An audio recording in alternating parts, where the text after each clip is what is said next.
चौराहवा पे खोली दा दुकान पिया बेच बीड़ी पान पिया ना। चौराहवा पे खोली दा दुकान पिया बेच बीड़ी पान पिया ना। बीड़ी पान का कमाई गैस लेब हम भराई। बीड़ी पान का कमाई गैस लेब भरवाई।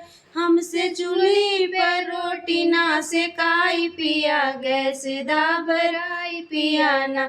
हमसे चूल्ही पे रोटी ना सेकाई पिया गैस दा भराई पिया ना। चौराहवा पे खोली दा दुकान पिया बेच बीड़ी पान पिया ना।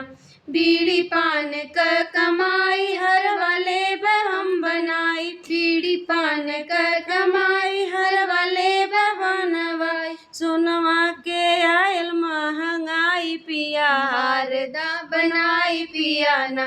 अरे सोनवा के आयल महंगाई पिया हार दा बनवाई पिया ना। चौराहवा पे खोली दा दुकान पिया बेच बीड़ी पान पिया ना। चौराहवा पे खोली दा दुकान पिया बेच बीड़ी पान पिया ना। बीड़ी पान का कमाई पायल लेब हम बनाई। बीड़ी पान का कमाई हर वाले बन। बीड़ी पान का कमाई पायल लेब बनवाई। चांदी पायल महंगाई पिया पायल दा बनवाई पिया ना। चांदी पायल महंगाई पिया पायल दा बनाई पिया ना।